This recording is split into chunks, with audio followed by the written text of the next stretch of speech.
Just getting things warmed up, huh? What rig you on? W2SDR, W3MMR. Yeah, I'm on a FT101, AL82, whole 9 yards here. It's cold out here in the shack, man. Put a sweater on there, go ahead.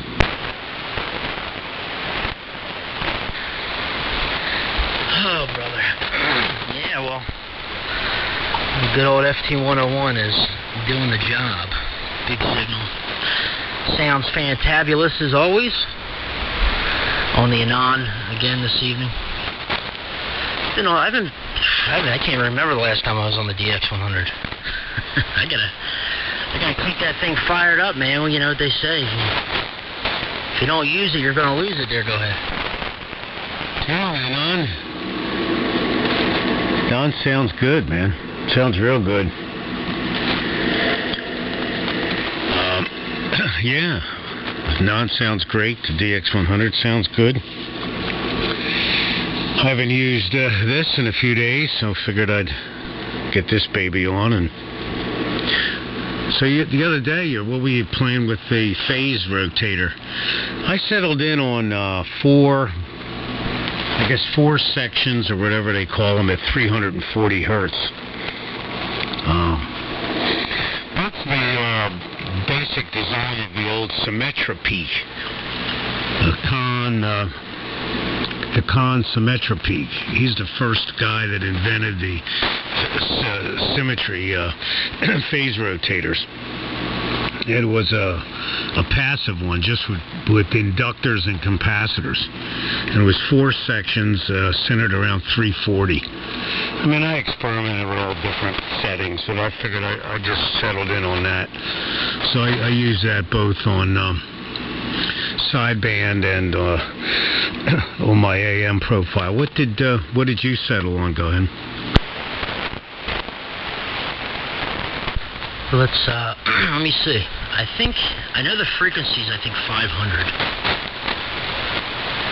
Yeah, 500 hertz and 5 stages. I went through, Rob's little tutorial there in the video he does, and that's what I settled on. Now let me see something here. Let me see, because I have two transmit profiles that are exactly the same, with the exception of the phase rotator, okay?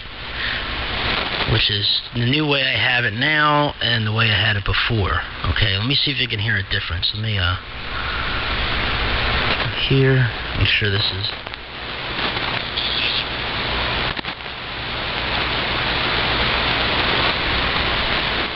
Alright, hold on a second. Sorry. Alright, now this is with the phase rotator at 338 and 4 stages.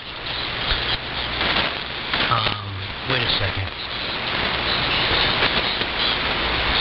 It's not exactly the same. It's close. But something's different here. Hold on. Sorry.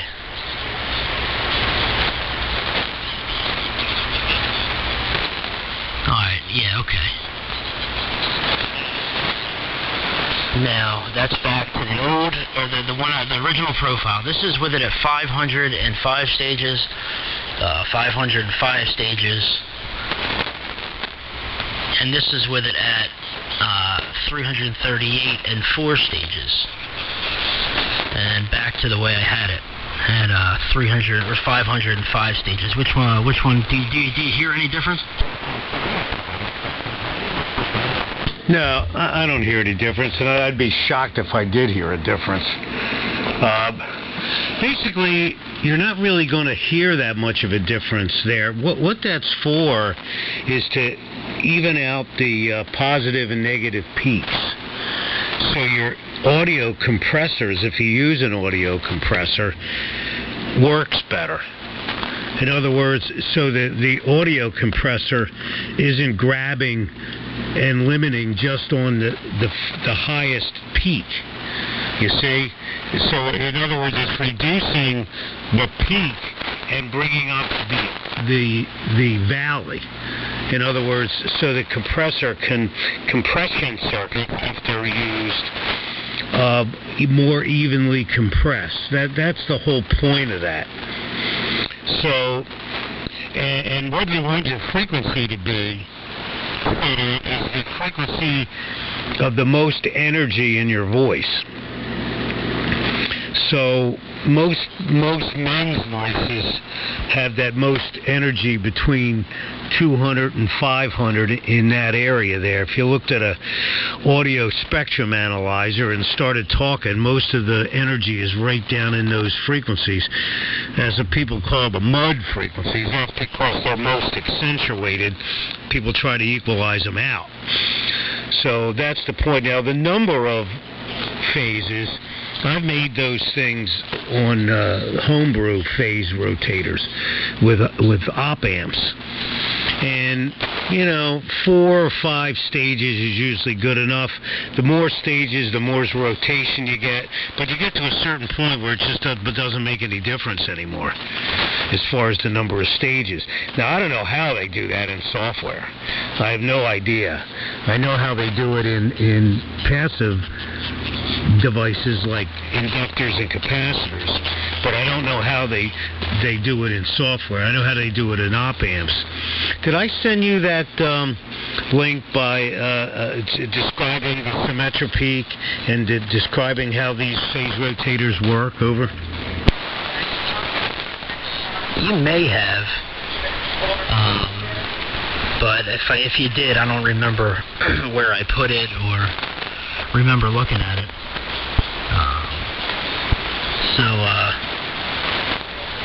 If you still have the link and if you want to send it over, or if you know where where I could find it, I'd be interested to look at it.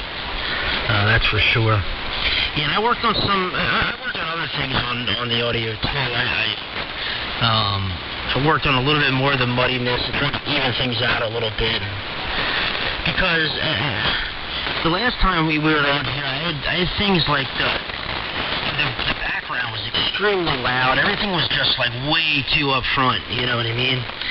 And I was messing around with the leveler and my preamp with the SM7 to bring the level up enough to go into the Anan to drive the radio.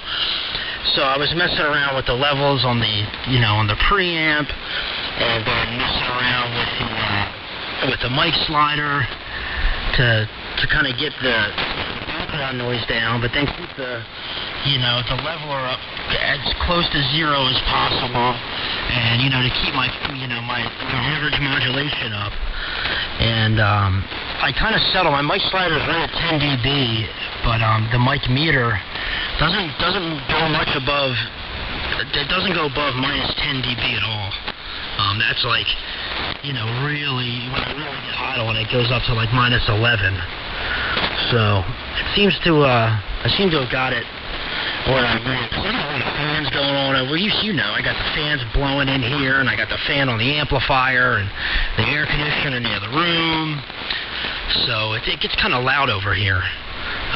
But I think I found a pretty happy medium, and I'm pretty happy. I'm pretty happy with things. So I'm gonna leave it like this for a while. W3MMR. Well, I've never heard any fan noise in the background. I mean, I've never heard anything like that on your signal. No matter what you've had set up. Go ahead. I could hear it when I was making recordings via the W2SDR. I could hear it. It was pronounced. It's weird that you couldn't hear it. And I could see it on the pan adapter, really making the noise floor rise. And now it's pretty quiet. And every once in a while, I hear like a reverb in there. I don't know if it's the room or me just being nuts and nitpicking, or it's probably just me being nuts and nitpicking, to be honest with you.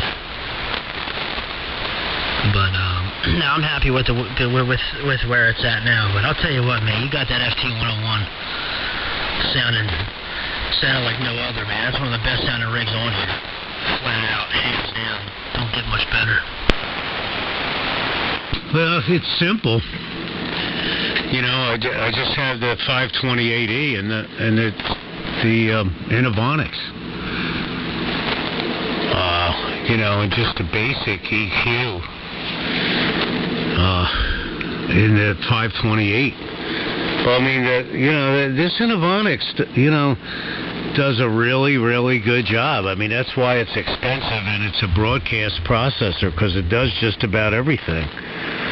And, you know, once you set the negative peaks, which you do with your mic gain control when you use something like this, your mic gain on the radio, you could either do that or the output control on the 223, but it ends up being the same thing. So you don't hit the baseline.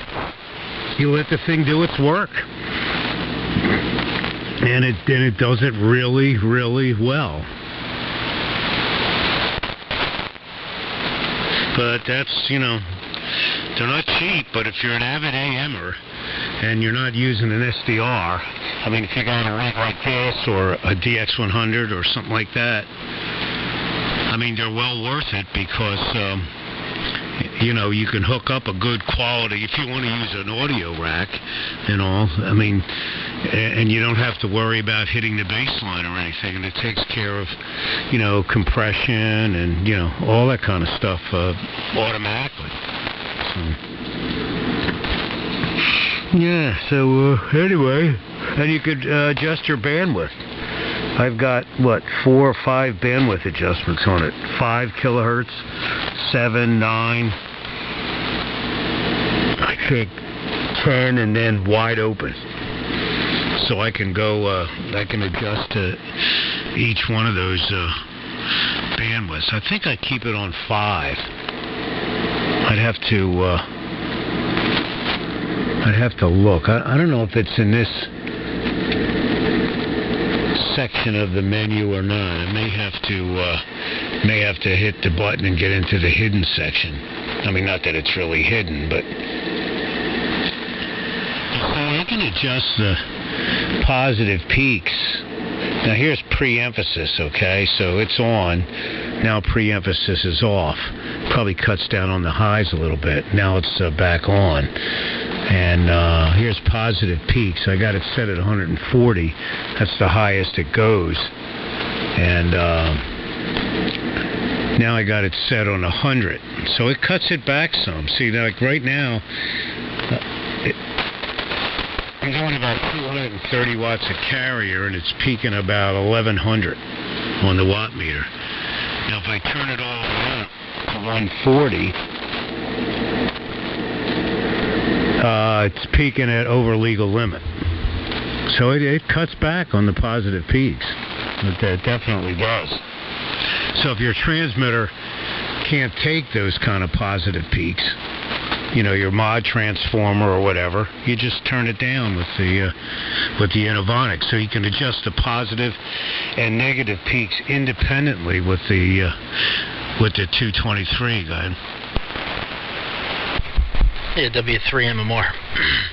Yeah, you can definitely hear the difference, and that the AGC on that thing really brings you can really hear it bringing the blower in the background. It's not like it's not ridiculously loud, but you can hear the AGC bringing it up, and then it disappears, and you could definitely hear a difference when you cut the positive peaks back and then cranked them back up, because you went from being nice and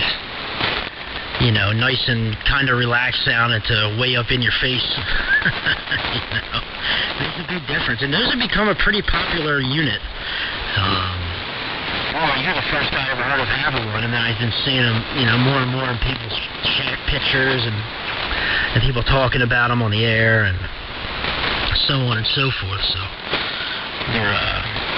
they're well worth we're worth the money, and especially for a rig like that, or a DX100 or something that's DC to daylight. Especially here, you really need that limiting,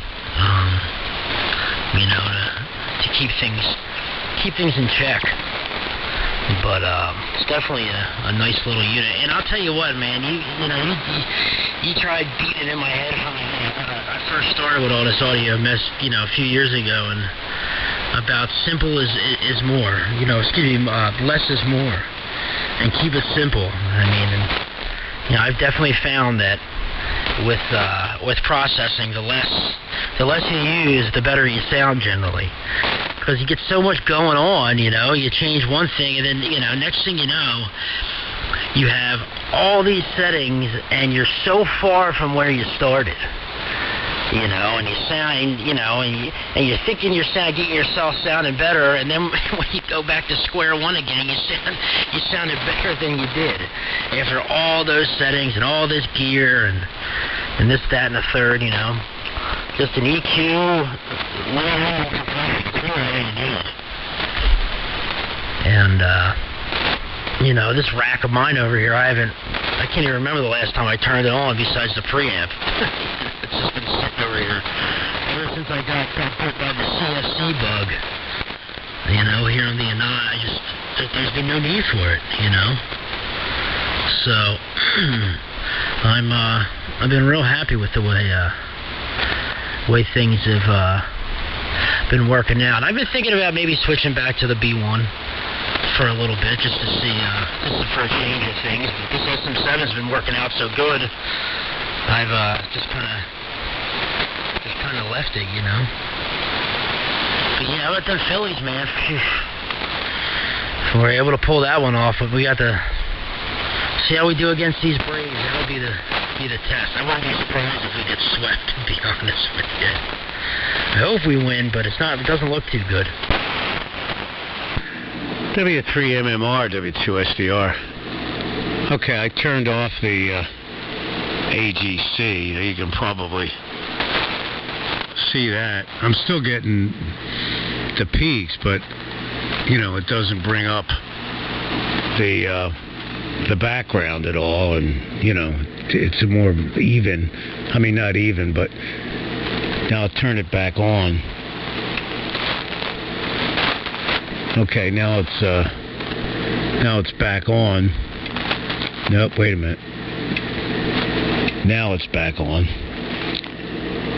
Now you'll probably hear as it starts to work. Now you can adjust the threshold of that, like at what point it starts to make up the gain, and what point it doesn't. You can hear, I can see it on the mod monitor. It's starting to come up a little bit. And there's a meter section of this that you can see.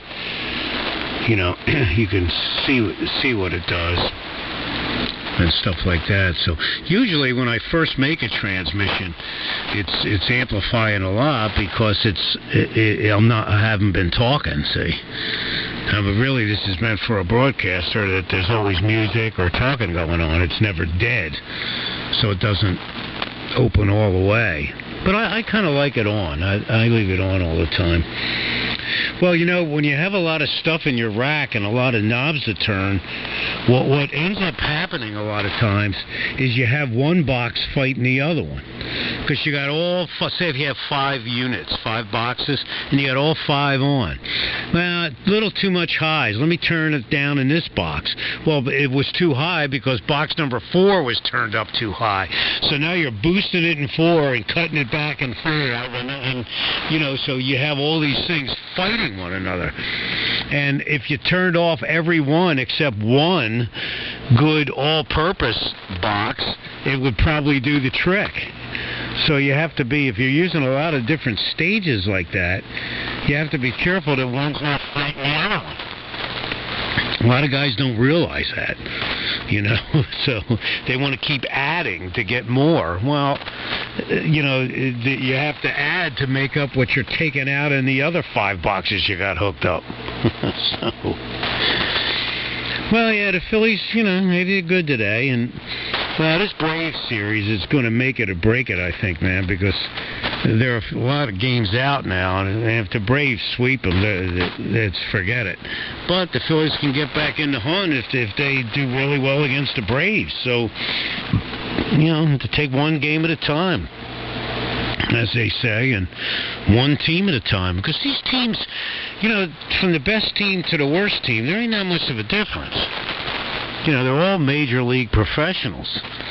So, you know, on any given day, anybody can win, anybody can lose. So, you know, it's not like you're a little league team going up against the Braves. I mean, you know, you can do the job. Phillies beat them before; they could beat them again. I mean, look what the Marlins have done to the Phillies.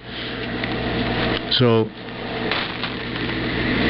you know, it's just take one game at a time. So you heard the difference when I shut the AGC off. I got the AGC pretty good.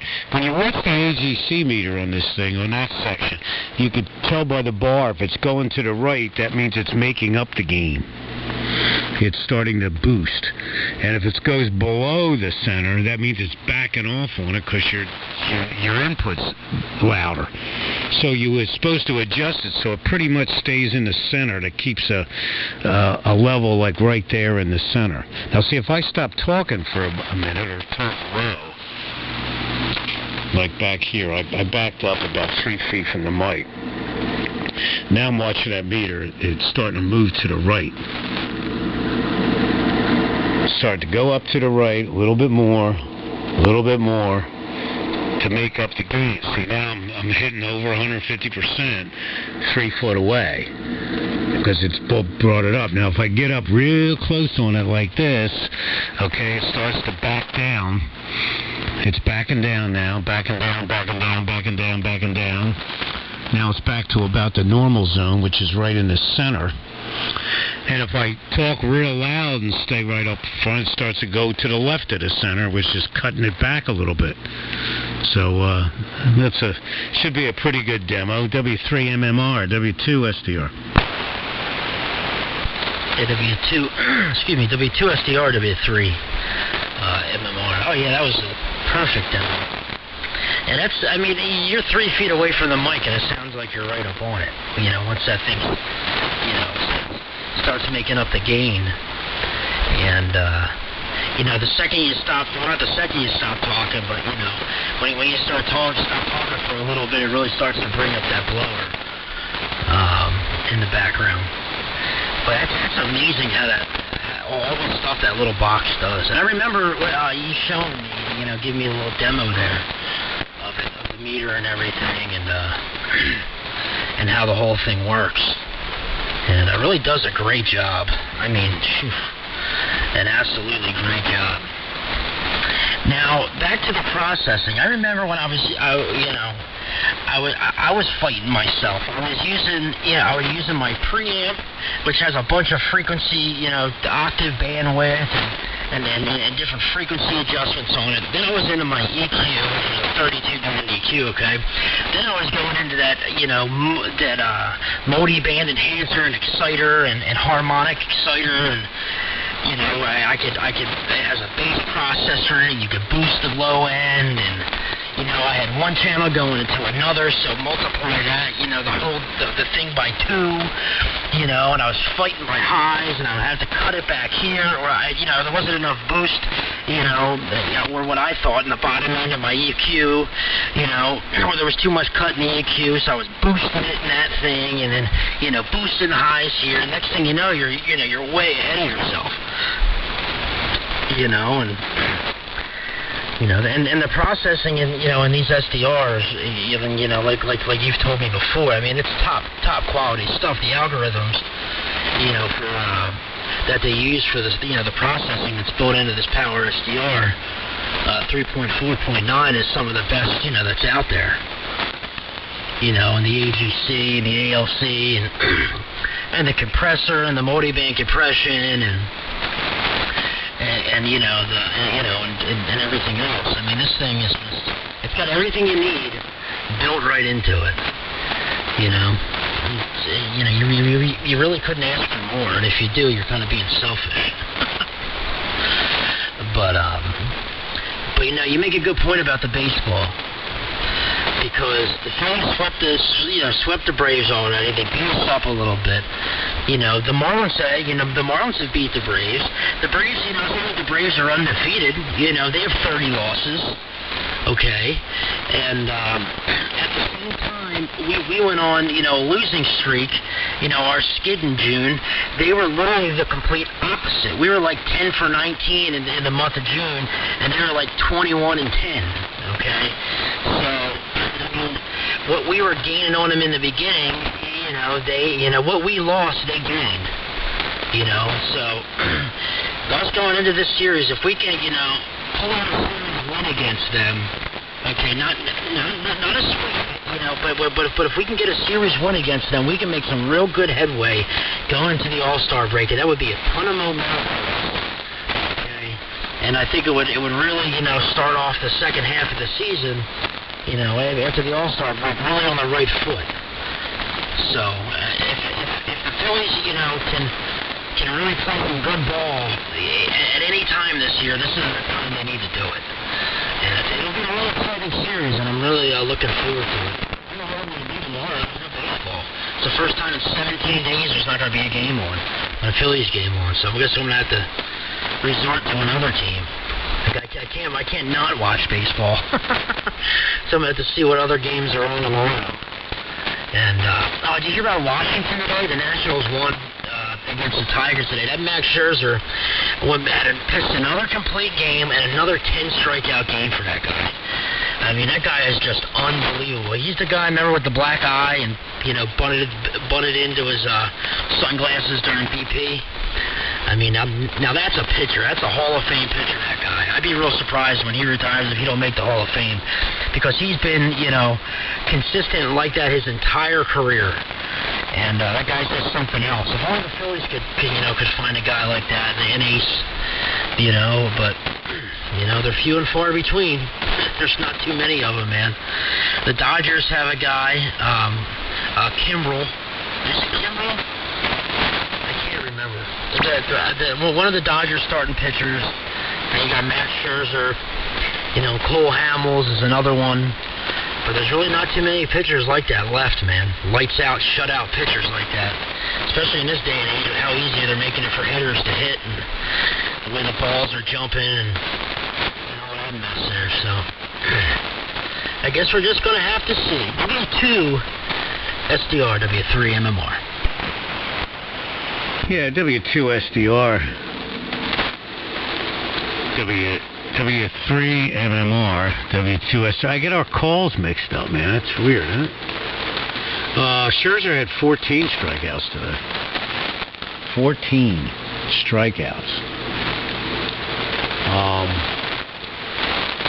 Well, the Dodgers got some good pitchers, man. They got that Kenta Maeda. That guy, man, he's a really, really good pitcher. He's a right-hander. And Diamondbacks got some good pitchers. That Walker Buehler, that's who you're probably talking about.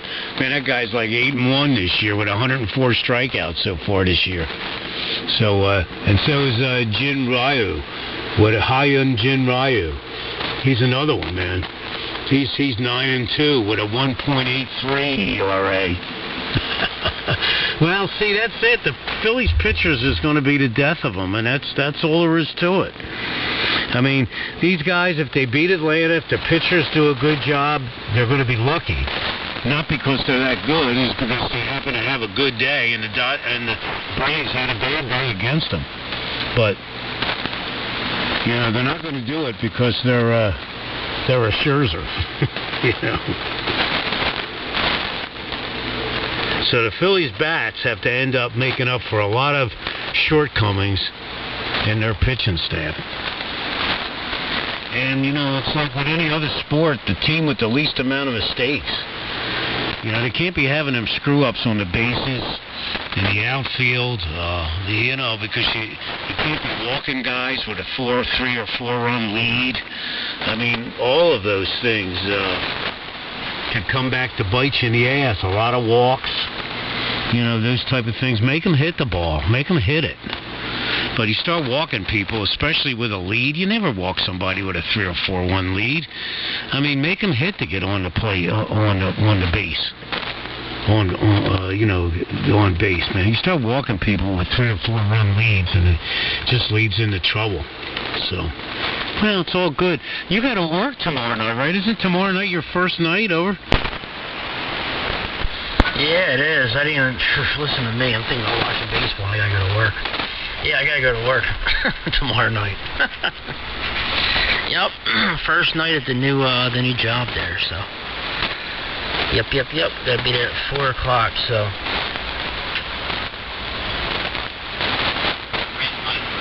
My open spot's talking to me. It says open spot, can it? Yep. We'll get there at 3:30 probably. God, stop texting me. I told you I was on the radio.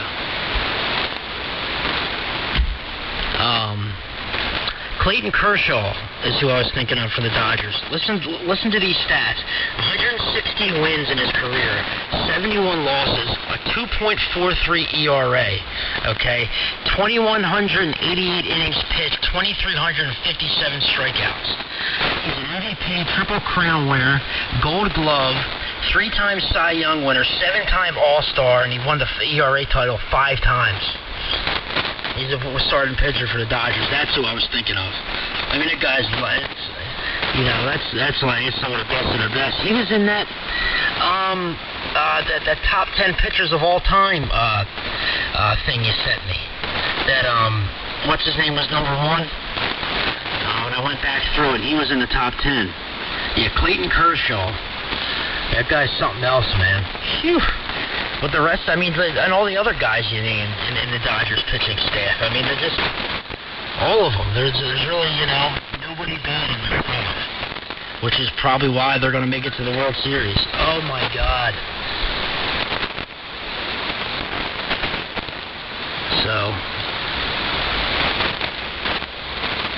anyway, so we'll just see how things work out there, Yeah, he started in 2008 was his rookie season.